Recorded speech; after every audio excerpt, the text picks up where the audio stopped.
네, 이 선생입니다. TAT 1급 제39회 지난 2월 15일 날 기출됐던 기출문제 리뷰를 진행을 하도록 하겠습니다. 부가가치세 문제 2죠. 지난 시간에 이제 거래자료 입력을 했고요.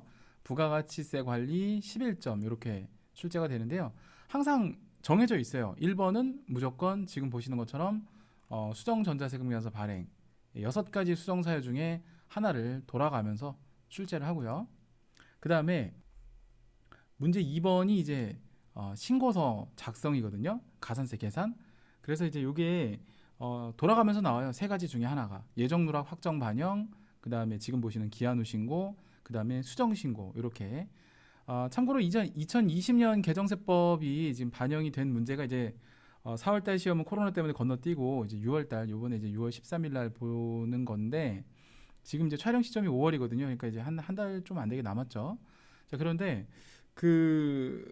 이런 게 있어요. 그러니까 수정 신고가 옛날에는 그나마 좀 그래도 예정 누락 확정 반영이 제일 쉬웠고 그 다음에 수정 신고가 이제 귀찮은 일들을 많이 시켜갖고 그래도 가산세라든가 이런 부분들을 봤을 때는 그래도 수정 신고가 그래도 그나마 기한 후 신고보다는 좀 낫었거든요. 예. 근데 그 입력하는 문제도 상대적으로 좀 적었고 근데 기한 후 신고 같은 경우는 생으로 다 입력하는 문제다 보니까 근데 이게 가산세율이 바뀐 게 있어요. 2020년도 세법에 이따가 한번 잠깐만 정리해 드릴 거예요. 뭐 물론 시중에 이미 많은 교재들이 개정세법에 대한 내용을 언급을 했고 뭐 이제 전산세무회계 교재에도 개정세법에 관련된 자료가 이제 뭐 이제 배포가 되어 있고 하다 보니까 여러분들이 개정세법에 대한 내용은 어느 정도 인지를 하고 있을 거라고 저는 생각을 합니다. 그래서 그냥 간략하게만 짚어드릴 거고요. 그래서 지금 이제 난이도로 따지면 이제 오히려 기한 후 신고가 수정 신고보다 더 쉬워졌어요. 그건 이제 뒤에 가서 설명을 할게요. 가산세만 놓고 봤을 때 그렇다는 얘기예요. 그렇고 자 그래서 이렇게 이제 전체적으로 부가가세는 총 11점 배점이고 항상 수정세금계산서 3점, 그 다음에 8점짜리 기한 후 신고 이렇게 예정 누락 확정 반영, 수정 신고 셋 중에 하나 이렇게 나온다고 생각을 하시면 되겠습니다. 자 먼저 순서대로 수정세금계산서부터 먼저 진행을 해보도록 하겠습니다. 자, 문제 1번 수정전자세금계산서의 발행, 뭐 발행하고 전송까지 포함이죠. 이게 전산세무회계 시험과 다른 점이 있다면 전자세금계산서 발급 전송하는 거.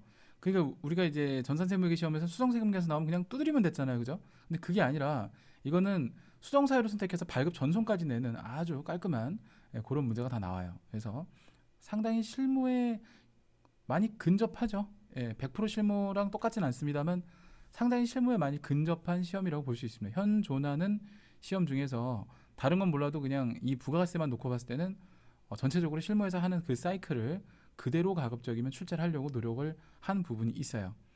자, 그래서 이번에도 좀 참신한 이번 회차가 전체적으로 참신했던 것 같아요. 참신한 그런 문제가 출제가 됐는데 같이 한번 어떤 문제인지 보도록 하겠습니다.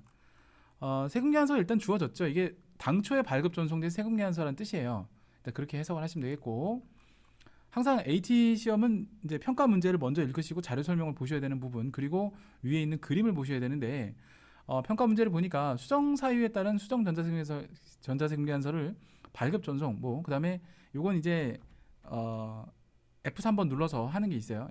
이따가 또 설명드릴 거고 신나게 라임을 타죠.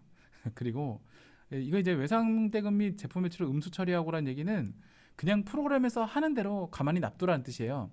근데 간혹가다 이제 AT가 초창기 때 국가공인 되고 막 요맘때쯤에 막 그 애누리 환입 막 이런 걸 다 인정해주는 시절이 있었어요. 근데 지금은 아예 딱 정형화 시켜놨죠. 시험이 어느 정도 안정권에 들다 보니까. 그래서 여러분들도 그냥 실무에서 이제 마이너스 세금계산서 처리하는 것처럼 뭐 이렇게 똑같이 내려고 한 거니까 이제 그거는 그대로 좀 따라가 주셔도 되겠고 물론 이제 회계감사를 받는 법인이나 이런 데들 같은 경우는 좀 이렇게 안 합니다. 근데 일단 우리가 중소기업 기준으로 많이 출제를 하다 보니까 여러분들이 어느 정도 그 음수로 처리하는 것에 대한 답에 대해서는 수긍을 좀 하시고 가셔야 돼요. 그런 부분들. 그러니까 뭔 소린지 좀 이해가 안 가시는 분들은 감이 안 오시는 분들은 그냥 딱 제가 이따 보여드릴 건데 그냥 그대로 하시면 돼요. 일단 애누리나 환입, 할인 같은 계정 과목을 안 쓴다는 게 포인트예요. 아시겠죠?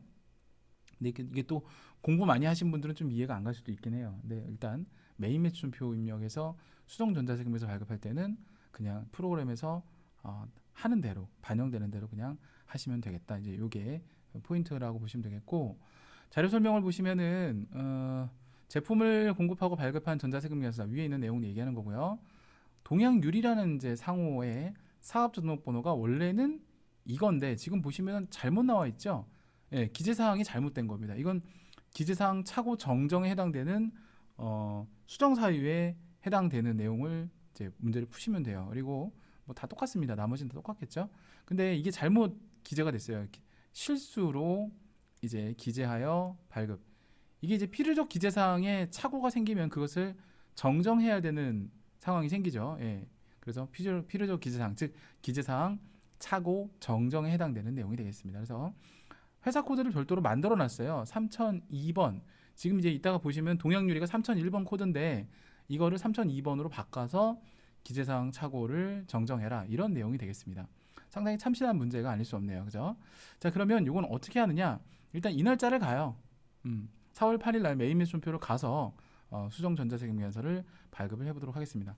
아마 TAT 2급 해보신 분들은 아마 이 문제가 출제된 적은 없을 거예요. 근데 요건 아셔야 돼요. TAT 2급과 TAT 1급은 어느 부분에 있어서는 문제를 공유하는 좀 성격이 있어요. 그래서 이 문제 같은 경우는 TAT 2급에서도 리메이크 돼서 나올 확률이 있습니다. 그래서 혹시나 주변에 TAT 2급 공부하시는 분들이 있거나 아직 TAT 2급도 준비를 안 하신 분들, 뭐 전산세무 1, 2급 정도 공부하셨다가 AT로 넘어오신 분들 같은 경우에는 참고를 좀 해 두시기 바랍니다. 제가 봤을 때는 보통 이게 서로 상호, 왜냐하면 난이도가 이렇게 어려운 게 아니에요, 이 문제는. 그래서 그런 측면에서 어차피 그런 것 때문에 리뷰를 하는 거니까요. 문제를 푸는 것도 푸는 거지만 가급적이면 문제를 풀이에 중점적으로 가기보다는 이러한 형태의 문제가 앞으로 어떤 식으로 이제 또 출제가 될 것인가라는 어떤 말이 꼬였다. 출제가 될 것인가에 하는 그런 경향 분석 정도로 보시면 돼요. 일종의 썰이니까. 자꾸 말씀드리는데 썰이에요, 썰. 알겠죠? 자, 그럼 뭐 가봅시다. 자, 여기 들어오시면 메인 매수표를 들어가요. 그 다음에 자 4월 8일로 들어가시면 되거든요. 그러면 세금계산서가 이제 들어가 있어요. 그래서 전자 발행이라고 이미 발행이 되어 있는 세금계산서가 있어요. 그죠? 전자 발행. 얘는 삭제도 안 돼요. 왜냐하면 전자세금에서 발급 전송을 하게 되면 이게 락이 걸려서 발행 번호가 이제 따지기 때문에 그래서 삭제가 안 됩니다. 이제 요거를 그죠? 어떻게 하느냐? 자, 뭐 이미 아시는 분들 계시겠지만 체크를 하신 다음에 수정세금계산서를 누르시면 돼요. 체크하시고 수정세금계산서 이렇게 눌러주시면 돼요. 그러면 이렇게 수정사유가 나오죠. 요거를 클릭을 하시면 이제 뭐 이 문제뿐만 아니라 6가지 수정사유가 언급이 됩니다. 이렇게 나와요. 이 중에 하나를 고르시면 되는데 이번 문제는 기재사항 착오 정정이 출제가 된 거죠. 이렇게. 자, 그래서 기재사항 착오 정정 맞고요. 그 다음에 뭐가 틀렸냐 이렇게 나오거든요. 그럼 뭐가 잘못됐어요? 사업자 등록번호가 잘못됐으니까 이거를 정정해야 되겠죠. 그래서 세 번째 거 사업자 등록번호 이렇게 체크를 해주시면 되겠고 이 상태에서 확인을 누르면 되는데 이게 전산세무회계 시험용 K랩 프로그램도 그렇지만 어느 정도 이게 그 오픈북이 돼요. 무슨 말씀을 드리냐면 이 매뉴얼과 참고사항이라는 게 있어요. 그래서 매뉴얼 같은 거 눌러보시면 뭐 이렇게 나오죠. 근데 이거는 사실 시험 보는데 이걸 하기는 참 너무 힘들고 그죠? 참고사항을 보세요. 참고사항을 보시면 이게 언제 발급을 해야 되고 전송을 해야 되는지에 따른 그 작성 연월일 있죠. 이게 가이드라인이 있어요. 특히나 뭐 이런 것도 이론 공부 이런 문제 출제가 되면 좀 참고할 만하겠죠. 그다음에 발급 기한 이런 것도 있고요. 그래서 이걸 참고하시면 돼요. 일단 그래서 이쪽에 보면은 뭐 여러 가지가 있죠. 여기 보시면 필요적 기재사항이 잘못 적힌 경우에는 어떻게 할 거냐. 이게 착오다라고 하면 세금계산서를 한 장을 끊고 당초 발급된 거에 추가로 한 장을 끊어서 마이너스로 제로를 만들고 새로 세금계산서를 발급해라. 그러니까 세금계산서가 총 3장이 되는 거죠. 이따가 이제 볼 거예요. 그 다음에 당초 작성일로 소급 적용을 합니다. 뭐 착오에 의한 이중 발급도 마찬가지고 쭉 나와요. 자, 어쨌든 그래서 요거는 뭐 참고사항으로 보시면 되고 이따가 또 나와요. 이게 비슷한 화면이. 확인을 눌러줄게요. 자, 그러면 여기서도 참고사항을 또 누르잖아요. 또 나와요. 그래서 몇 번이고 확인할 수 있습니다. 자, 여기서는 다 좋은데 지금 보시면은 당초 세금계산서가 있고 마이너스로 제로를 만들었어요. 그리고 락이 걸려 있죠. 이거는 이제 건드리지 말라는 얘기죠. 그럼 이제 새로 발급하는 거 날짜 소급이죠. 예, 소급해서 가시면 되겠고 그대로 하나도 건들지 말고 그냥 가세요. 왜? 사업자 번호만 잘못된 거니까. 그래서 이쪽에 나와 있는 번호를 3002번으로 하라 이건데 F2번 눌러서 동양 뭐 이렇게 상호를 치셔도 되고요. 동양유리 이렇게 나오죠. 양세정 예, 이렇게 하시면 되는 거죠. 이해되셨죠? 예, 이렇게 예, 그러니까 상호는 동일한데 사업자 등록번호를 잘못했기 때문에 이렇게 했다는 얘기죠. 이게 거래처를 삭제하는 게 아닙니다. 예, 이걸 새로 입력을 해주면 돼요. 왜냐하면 이게 이제 종이 세금계산서 방식이었을 때는 그냥 찢어버리고 새로 발급하고 되면 되고 뭐 이런 게 있어서 수정 전자세금계산서 발급 이런 거 자체가 수정 세금계산서 발급이 크게 의미가 없었어요. 제가 실무자였을 때만 해도 팩스로 보내고 막 그러고 찢어버리고 뭐 전화해서 이렇게 했었지. 근데 전자세금계산서 발급되다 보면요, 전자세금계산서 제도를 이제 도입해서 이제 거의 안정권에 들었죠. 지금 체제 하에서는 찢어버리는 게 말이 안 돼요. 진짜 예, 라떼는 말이야 이거죠. 예. 아마 지금 이제 자격증을 따서 취업하시는 이제 좀 젊은 친구들은 20대 후반, 뭐 30대 초반 이런 분들은 전자세금계산서 세대이기 때문에 아무래도 종이세금계산서에 대해서 조금 이해가 안 가시는 분들도 많으실 거예요. 예. 근데 저희 때는 그랬습니다. 제가 20대 때, 30대 때는 그랬어요. 그래서 어쨌든 예, 뭐 이렇게 하시면 돼요. 예, 그래서 확인 눌러주시면 됩니다. 그러면 보세요. 그죠? 당초에 발급된 거 예, 뭉개야 되니까 제로 그리고 새로 발급 하나 이렇게 나왔죠. 다른 점이 있다면 지금 사업자 번호가 그죠? 이렇게 나왔죠. 그리고 요거를 두 개를 발급을 해줘야 국세청이 알아먹겠죠, 그죠? 그래서 요걸 발급을 할 거예요. 자, 그래서 요 상태에서 발급이 됐고요. 하단에 보면 뭐 이거 참고사항이긴 한데 4월 8일 날 당초에 발급됐다. 4월 8일 거 4월 8일 날 수정 발급한 겁니다. 그 다음에 F10번 눌러주시고요. 제가 하라는 대로 한번 해보세요. 전자 세금이라고만 쳐보세요. 됐죠? 거기서 세 번째 거 골라주시면 돼요. 이건 그냥 외우세요. 예, 이렇게. 그러면 전자세금계산서 발행 및 내역 관리로 들어가요. 원래는 여기서 찾아야 돼요. 여기서. 근데 이 메뉴가 엄청 많잖아요. TAT 1급 그죠? 그래서 F10번 누르고 이 화면에서 전자세금 한 다음에 세 번째 거 골라주시면 돼요. 그 다음에 날짜를 소트해 주시면 되는데 0408, 0408 엔터 치시면 딱 이것만 나와요. 그리고 얘네가 다 묶여 있기 때문에 아무거나 클릭하셔도 네, 클릭이 됩니다. 그죠? 자, 그 다음에 이제 F3번 그 다음에 확인 네, 이건 되게 기계적인 거니까 네, F3번 확인 그 다음에 아카데미 그 다음에 로그인 막 로그인하고 싶은 충동이 생기죠. 아직 전송을 안 한 거니까 미전송 매출 조회 이렇게 눌러주시면 두 건이 나와요. 예, 그냥 이거 그냥 아무 생각 없이 발행 이렇게 선입선출하시면 됩니다. 그 다음에 닫으시면 돼요. 그러면 여기까지가 평가 범위고요. 이제 확인 사살 단계인데 지금은 아직 발행 대상이라고만 되어 있는데 여러분 그 이쪽에 보시면 조회라는 거 있죠. 이게 F12번 단축키거든요. 예, 이거 많이 쓰시게 돼요. 나중에 F12번을 눌러주시면 보세요. 아까 발행 대상이었는데 전송 성공으로 바뀌었죠. 새로 고치면 됩니다. 근데 사실 여기까지는 안 하셔도 돼요. 아까 평가 범위는 거기서 끝났긴 해요. 그리고 메인 매출점표 지금 나와 있죠. 다시 들어가시면 이렇게 아까는 이게 없었죠. 예, 이렇게 됩니다. 조심하셔야 될 거는 전자세금계산서 수정 발급을 할 때 전산세무회계 공부하시던 분들은 이게 출제 범위가 아니다 보니까 AT 시험을 접했을 때 이것부터 좀 멘탈이 좀 깨져요. 전자세금의 전자입력을 당연히 해야 되는 걸로 알고 있는데 이건 내가 발행하는 경우에는요 저렇게 공란으로 납두셔서 발급을 해야 돼요. 물론 FAT 1급부터 출제가 되니까 FAT 1급, TAT 2급 이렇게 순차적으로 밟아서 여기까지 오신 분들은 뭐 저걸 왜 굳이 설명을 하나 하실 수 있는데 아무래도 이게 리뷰 영상이다 보니까 뭐 AT에 대한 전혀 지식이 기본적인 어떤 그런 경험이 없으신 분들도 이걸 들을 수 있다는 생각이 들거든요. 예, 그러니까 그런 분들을 위해서 특히나 이제 공인회계사 시험 준비하시거나 합격하신 분들 같은 경우에는 이제 AT 시험에 대해서 관심이 좀 많아지실 거예요. 예. 제가 알기로는 그렇게 알고 있는데 예. 이제 뭐 회계사 선수 과목에 AT를 집어넣겠다 뭐 이런 내용도 있었죠, 그죠? 그래서 아마 이제 그분들 같은 경우는 이게 좀 관심이 있으실 수도 있어요. 그래서 이게 굳이 이제 전산세무회계 시험도 물론 예. 우수한 시험이고 그렇지만 AT도 이런 특징이 있다라는 거 좀 알고 가셨으면 좋겠습니다. 예, 이런 시험의 특징이 있어요. 자, 여기까지가 평가 범위입니다. 뭐 예, 끝이에요, 이게. 이게 끝이에요. 예, 뭐 어려운 거 없고 예, 이렇게 하시면 다 완료가 되겠습니다. 자, 이제 기한 후 신고로 넘어갈게요. 예, 기한 후 신고로 넘어가서 예, 개정된 사항들 한번 또 살짝 정리해드리고 또 이어서 가도록 하겠습니다. 자, 문제 2번 기한 후 신고 8점 배점이에요. 야, 전산세무회계 시험에 비하면 신고서 작성 그 배점이 좀 높은 편이죠. 전산세무 1급 같은 경우에는 뭐 3점, 2점 막 이렇게 이렇게 되게 짠 편인데 예, 그 조정도 틀려요. 전산세무 1급은 조정이 법인 조정이 30점 배점이거든요. TAT 1급은 35점이에요. 그것도 깎은 거예요. 예전에 40점이었어요.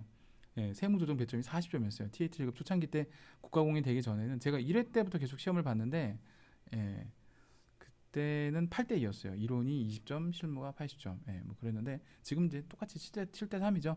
그래도 TAT는 이제 아무래도 실무 쪽에 좀 더 특히나 이제 법인 조정에 대한 어떤 그런 점수 배점이 좀 높은 편이에요. 예, 거의 조정 하나당 5개니까 7점 배점이라고 보시면 돼요. 예, 이렇게. 근데 전산세무는 6점씩 나오죠 하나당 보통. 예, 그렇습니다. 자, 기한 후신 겁니다. 얘는 참 좋은 게요. 이것만 봐도 뭘 하는 문제인지 금방 알아요. 예, 그게 참 좋은 것 같아요. 자, 기한 후 신고. 자, 평가 문제부터 읽어봐야 돼요. 거래 자료를 입력하라고 돼 있어요. 위에 있는 1번부터 3번까지 거래 자료 뭐 이런 거 입력하라는 얘기고 모든 거래는 외상으로 하래요. 단서 조항을 걸어놨습니다. 그다음에 이번에는 발급 전송하지 말고 그냥 전자 입력을 해라 뭐 이런 거죠. 그다음에 가산세를 적용하는데 이제 2019년도 기준으로 제가 계산을 할 거고 2020년도에 대한 얘기는 잠깐 할 거예요. 사실 이 문제에 한해서는 2019년도, 20년도 바뀐 게 없어요. 예, 기한 후 신고가 그래서 좀 쉽다 이런 말씀 드린 게 개정세법 때문에 그래요. 근데 수정 신고 같은 경우 이제 어려워진 게 아주 오지게 바뀌었죠. 예, 하여튼 뭐 어쨌든 좀 더 많이 챙겨주려고 국세청 입장에서 이제 세부담을 좀 완화시켜 주려고 수정 신고를 빨리 유도하기 위한 6개월까지 안 기다리고 이제 그런 측면에서 가산세 감면 규정은 좀 세분화시켜 놨는데 그게 이제 우리 같이 공부하는 사람들한테는 부담이죠. 예. 또 수정 신고가 전산세무 2급에는 또 범위에 들어가잖아요, 그죠? 혹시나 전산세무 2급 공부하셔야 되는 분들은 이제 머리가 아파져요, 그죠? 그거 분명히 낼 것 같은데, 그죠? 하여튼 뭐 그렇고요. 이게 되게 중요해요. 예, 물론 전산세무회계 시험에도 이미 출제를 한번 했었는데 AT는 이걸 딱 이제 전산세무회계는 나올 때도 있고 안 나올 때도 있고 지 맘대로인데 얘는 딱 이렇게 명시를 해놨죠. 요거 좀 이따 할 겁니다. 요거 상당히 중요해요. 실무에서 이거 안 하면 마감이 안 돼요. 전송도 안 되고. 예. 저도 되게 신입 때 고생을 많이 했던 기억이 나네요. 그 다음에 일반 무신고 이건 뭐 거의 정해져 있죠. 참고로 일반 무신고에 대한 가산세율은요 미리 말씀드리면 20%에 해당이 됩니다. 요거 가산세율 기본적으로 20% 두드려 맞는다. 10% 아니에요. 이건 과소신고 가산세랑 틀립니다. 이거 미납일수는 7일이라고 이렇게 친절하게 나와 있죠. 요것도 이따가 해볼 겁니다. 이게 요거 이제 지금 말씀드릴까요? 미납일수에 대한 부분이 이제 예전에는 신고불성실, 납부불성실 아마 우리 교재 그 공식 정답에도 그렇게 나와 있고 아마 예전에는 이런 말을 썼는데요. 지금은 이 말에 가산금 개념이 있어요. 국세징수법에 이제 가산금이 있는데 요거를 갖다가 다 묶어서 그냥 납부 지연 가산세 초과환급 불성시까지 포함해서 납부 지연 가산세로 통합해서 부르기로 했어요. 명칭이 바뀌었어요. 그래서 아마 올해 첫 이제 시험 보는 AT나 전산세무회계 시험에 만약에 가산세에 대한 부분이 프로그램에 이제 아마 이미 업데이트가 된 걸로 알고 있는데 20년도 기수로 아마 보시면은 납부 불성실이라고 안 적혀 있고 아마 납부 지연 가산세로 업데이트가 돼 있을 거예요. 아마 일단 그리고 지금 뭐 공인회계사 세무사 시험 보는 그런 교재라든가 공무원 그 수험 교재 같은 경우는 다 납부 지연 가산세로 표기가 다 바뀌어 있어요. 그렇게 보시면 될 것 같고 자 어쨌든 뭐 그렇고요. 그 다음에 자료 설명을 좀 볼게요. 이제 평가 문제는 뭐 하라는지 다 아시겠죠, 이제. 뭐 그런 거. 1, 2, 3번 순서대로 하시면 돼요. 그냥. 그렇게 하시면 되겠고, 자료 설명. 자료에 대한 스토리텔링이죠. 1번부터 3번까지에 대한 자료. 쭉 보시면, 1번부터 3번까지는 이기 과세기간 최종 3개월 동안 발생된 매출과 매입 자료라고 되어 있어요. 신용카드 뭐 발급 업종으로 가정함이라 되어 있는데, 뭐 신용카드 매출 자료가 여기 있죠. 그런 내용이고, 1월 28일 날 이제 원래 해야 되는데 못 해갖고 2월 4일에 기한 후 신고 납부를 하려고 한다. 요번에 이제 그 명절 연휴가 있어갖고 1월 28일로 연장이 됐었죠. 2020년 초에. 그 외에는 뭐 없고 그냥 하라는 겁니다. 그럼 이제 3개월치에 대한 내용을 이제 입력을 해서 완료를 하라는 얘기인데 뭐 없어요. 그냥 이렇게 그냥 하면 되겠고. 야 근데 진짜 여러분들도 그런 거 느끼지 않으세요? 띄어쓰기. 이거 매출 띄우고 이것도 매입도 띄우든가 이거 되게 일관성이 없네. 그죠? 급하게 만드셨나? 왜 그러지? 또 제품 매출도 보통 이게 붙이지 않나요? 아, 네, 뭐 하여튼 급하게 만드시느라 그런 것 같은데. 하여튼 그렇고 우선 자료 1에 대해서 좀 할 말이 있어요. 1번이 일단 좀 문제가 있는데 우리가 이제 보통은 다음 달 10일까지 발급 전송이 가능한데 10일이 넘었어요. 예, 그렇죠? 그런데 이건 이제 과세기간 종료 그 과세기간 종료일로부터 25일이네. 신고 납부 기간까지만 우리가 발급 전송하게 되면은 이게 이제 가산세 부분이 그 지연 가산세가 적용되죠. 그죠? 지연 발급, 미발급 그 25일을 넘어가면 예를 들어 1월 25일 그죠? 1월 28일까지 되겠네요. 이제 기한 연장이 되니까. 그런데 이게 이제 지금 어쨌든 일기 확정 신고 기간 2020년 1월 28일 이전에 어쨌든 발급하고 전송이 된 거지만 다음 달 10일은 넘긴 거니까 이거는 지연 발급에 해당됩니다. 세금 계산서 지연 발급. 미발급은 2% 가산세를 먹는데요. 지연 발급은 감면이 없어요. 1% 그냥 딱 두드려 맞아요. 이건 뭐 개정된 것도 없고 이렇게 적용을 한다. 그래서 근데 심지어는 근데 이게 진짜 이게 영세율이다. 영세율이요. 영세율이면 이거 쌍싸다구를 맞죠?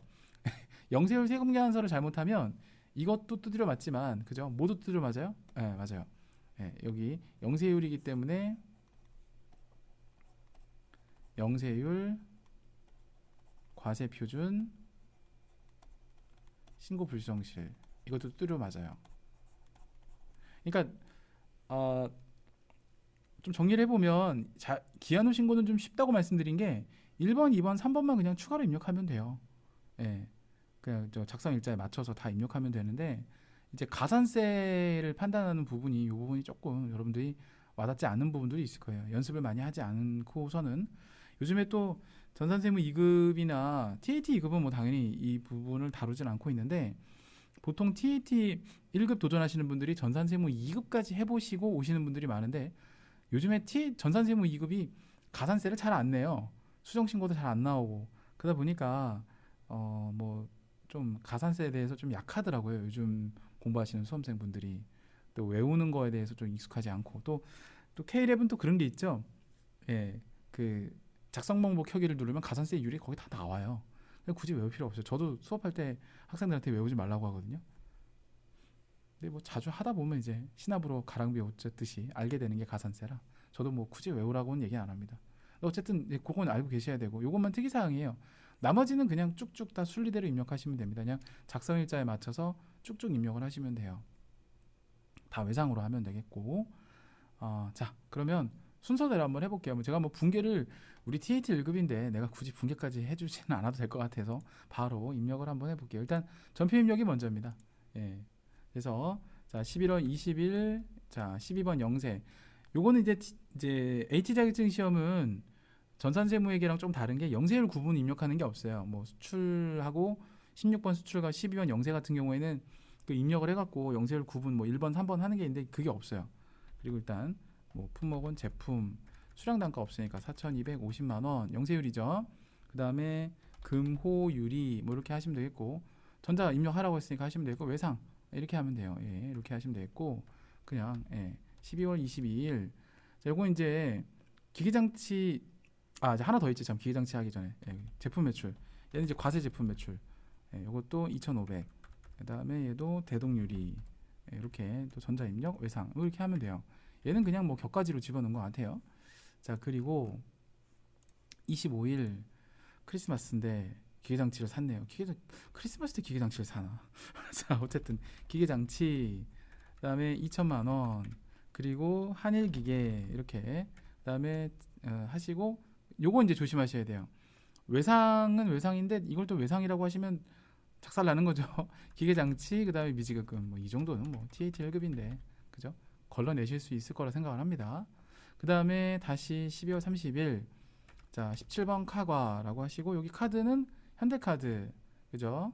그리고 품목은 그냥 제품 이렇게 하시고 공급가에게 뭐 몰빵 때려 넣는 건 아시죠? 이렇게 그다음에 한진수한테 팔고 이건 뭐 전자 아니에요. 4번 카드 4번 카드 하셨을 때 요거 맞게 들어왔는지만 확인해 주세요. 외상으로 잘 들어왔고 그 다음에 현대카드 요거가요 그 K렉 같은 경우에는 그 부가세만 이렇게 회색으로 쳐져서 락을 걸고 외상매출금은 저게 설령 카드라고 했어도 혹시 미수금이라 돼 있으면 바꿀 수 있게끔 락이 해제되어 있어요. 근데 AT는 그게 없어요. 그래서 만약에 이렇게 했는데 이게 만약에 미수금으로 나왔다라면 혼합으로 바꿔놓고 들어가서 껴맞춰야 돼요. 그런 건 좀 참고하시도록 하시고, 자 그럼 이제 여기까지 끝났으면 이제 신고서로 넘어가 볼게요. 이제 요게 그 순서대로 하신 거거든요. 1번 한 거예요 지금. 그 다음에 이제 2번 하러 갈 거예요. 2번. 자 그러면 2번 부가가치세 신고서, 뭐 F10번 누른 다음에 부가가치 이렇게 치셔도 돼요. 아니면 뭐 직접 찾으셔도 되고 좌표를 찍어서. 자 지금 이제 2기 기한 후 신고니까 10월 1일부터 12월 31일 이렇게 들어가시면 되겠고, 그러면 그냥 여러분들이 입력하신 내용, 저와 함께 입력하신 내용이 그냥 딱 떠요. 이렇게 지금 보이시죠? 자 그 다음에 가산세를 두드려 패야 되는데, 자 일단 뭐 그리고 여기 있는 거 이거 간혹가다 물어보시는데 이건 법인이라서 여기 금액 안 뜨는 거 맞아요. 신용카드나 현금영수증, 체크카드, 김영식 선불카드로 인한 매출 그 발행금액, 발행세액 공제는 개인만 적용되죠. 일단 요거는 해당 사항이 없으니까 이거 맞고요. 뭐 추가로 입력하면 안 돼요.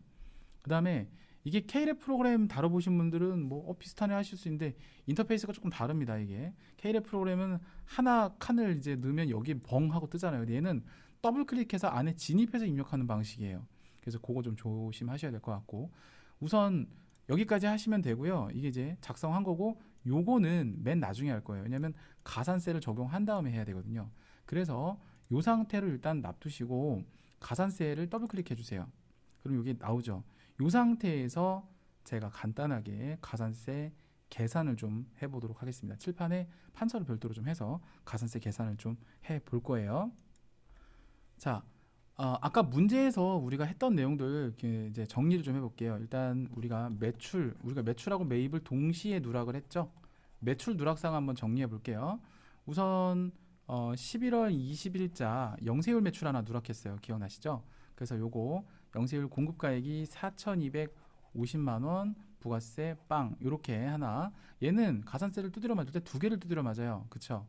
세금계산서, 그쵸? 아까 우리 확인했던 게 지연발급 가산세가 있었죠. 지연발급, 가산세는 줄일게요. 그 가산세란 말은 그냥 생략할게요. 1%, 공급가액의 1%. 그 다음에 영세율 과세표준 신고불성실, 영세율이라 할게요.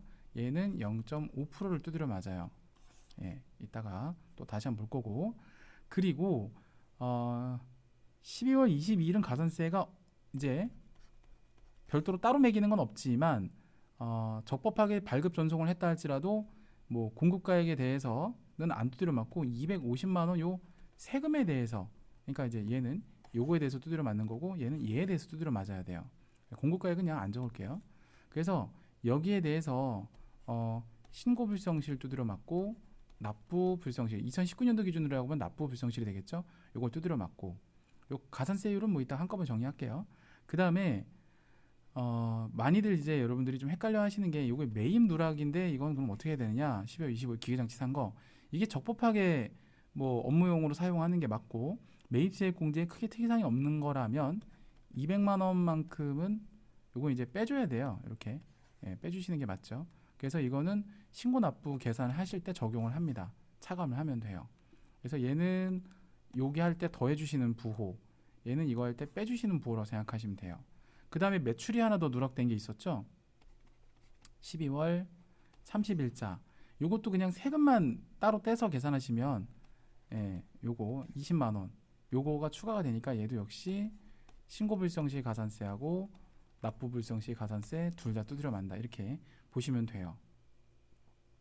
자 그러면 요걸 정리를 해서 가산세를 계산해 보면 펑. 자 저는 보통 가산세 계산할 때 이렇게 계산해요. 세, 신, 납, 영, 세신납영 이렇게. 딱 봐도 뭔지 아시겠죠? 세는 세금계산서 합계표나 세금계산서 관련 가산세예요. 그럼 세금계산서 관련 가산세가 아까 4,250만 원 요거 하나 있었어요. 그죠? 영세율 과세표준, 그죠? 두 개를 맞는다 그랬죠. 얘는 여기랑 여기랑 두 개를 맞아요. 공급가액에 아까 봤었죠?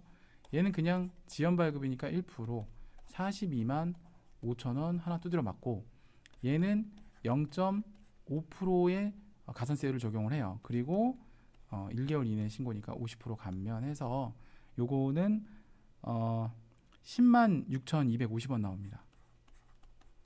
이렇게 두드려 맞고요.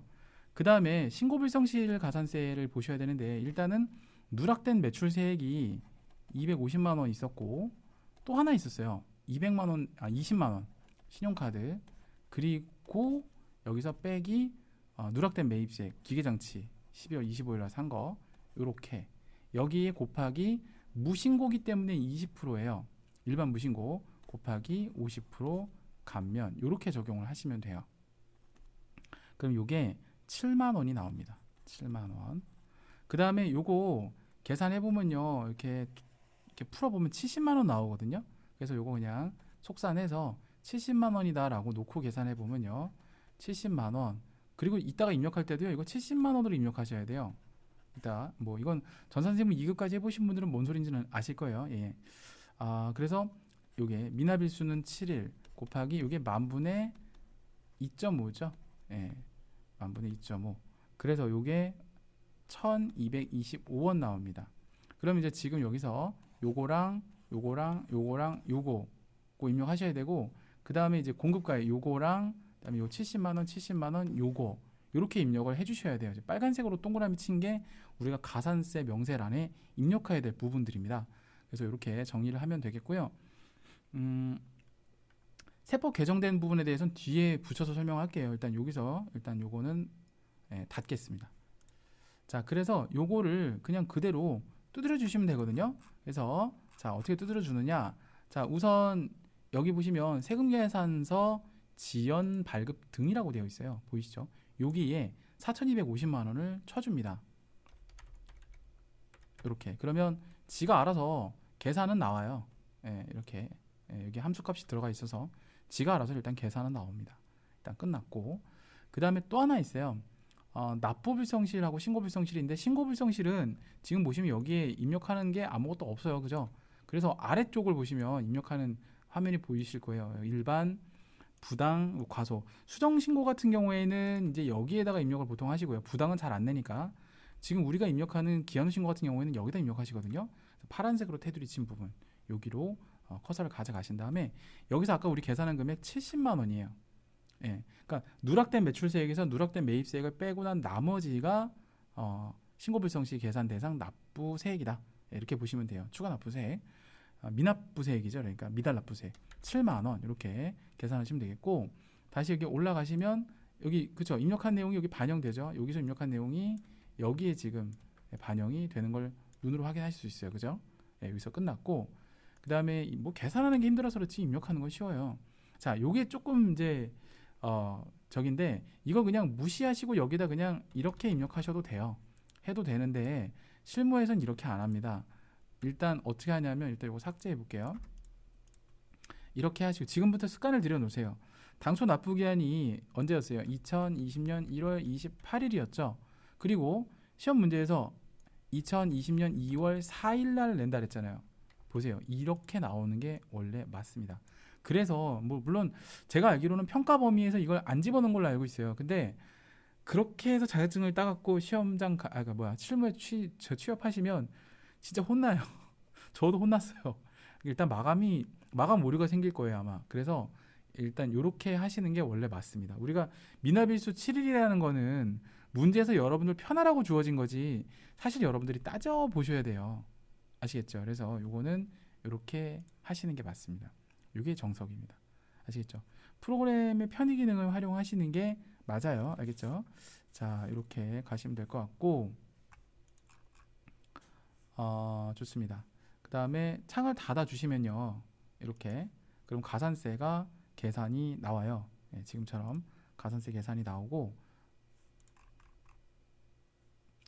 하나 안 했죠? 영세율 과세표준. 참, 그걸 안 했네. 자, 영세율 과세표준 신고불성실 맨 첫 번에 했어야 되는데 여기다가 입력을 해주시면 됩니다. 제가 계산은 또 맞게 해놓고 이걸 또 안 했네. 이거 두 가지를 해야 되겠죠? 그래서 4250 여기다 입력을 하시는데, 이제 주의하실 사항이 있어요. 이거 지금 보면 그냥 0.5%만 때린 거지 감면을 적용 안 했거든요. 예. 밑에 70만 원하고 7만 원처럼 감면도 우리가 알아서 셀프로 해줘야 돼요. 이것도 셀프로 반토막을 내셔야 됩니다. 그래서 106,250원 이렇게 반토막 내주시고 하셔야 돼요. 무슨 가산세가 60만 원. 이 지금 보시면 세금이 와 씨. 세금은 70만 원인데 가산세 60만 원이야. 야, 그 신고를 제때제때 해야 된다는 교훈을 얻게 되는 그런 문제죠. 근데 아직 끝나지 않았어요. 왜냐하면 이제 마지막으로 여기에 나와 있는 이 사항들 있죠. 이 사항들 이걸 가지고 우리가 이걸 해야 되거든요. 기한후 신고. 과세표준 명세까지 하고 나와야 돼요. 그래서 여기 보시면 과표라고 되어 있는 부분이 보이실 거예요. 얘를 눌러줘요. 눌러주시고 나오죠. 뭐 다른 거는 됐고요. 그냥 문제에서 제시된 거는 일단 얘 바꿔야 돼요. 예. 이게 얘를 이렇게 기한후 과세표준을 바꿔야 되니까 2번이라고 되어 있는 거를 4번으로 바꿔주세요. 4번 이렇게 기한후 과세표준. 일단 이게 첫 번째고 두 번째는 날짜가 현재 지금 신고 연월일이 1월 25일로 되어 있는데 이게 원래 1월 28일까지인데 2월 4일로 우리가 신고를 한 거잖아요. 기한후 신고를 해서 2020년 0204 이렇게. 그래서 요거 하나 바꿔주시고 요걸로 그 다음에 요거 하나 입력해 주시고 이렇게 입력하시면은 문제에서 제시된 건 다 하신 겁니다. 여기까지가 마무리예요. 확인. 그리고 나갈 때는 항상 저장 하시고 나오시면 돼요. 자, 여기까지입니다. 자, 그래서 뭐 여기 나와 있는 내용들 뭐 정답 해설 보면 이렇게 쭉 나와 있어요. 입력하는 방법 뭐 이렇게 나와 있고, 뭐 이런 거 이렇게 입력하시는 요령에 대해서 다 설명이 되어 있고요. 뭐 크게 특이사항은 없고요. 가산세 부분에 대한 내용을 좀 설명을 좀 여기다가 추가로 해드리면요. 우리가 이제 바뀐 부분이 있었어요. 그래서 요거를 좀 설명을 드리면 판서를 따로 할까요? 네, 판서로 보여드릴게요. 자, 먼저 기한후 신고부터 볼게요. 기한후 신고, 기한후 신고에 관련돼서 감면 사항만 좀 훑어볼게요. 그러니까 개정하기 전에는 이게 이제 당초 규정이 1개월 그죠? 1개월 이내는 50% 감면을 해줬었죠. 전에는 1개월 이내는 그냥 감면율만 적을게요. 50%. 그 다음에 1개월 초과 1개월 초과 6개월 이내 그래서 1에서 6개월 이렇게 할게요.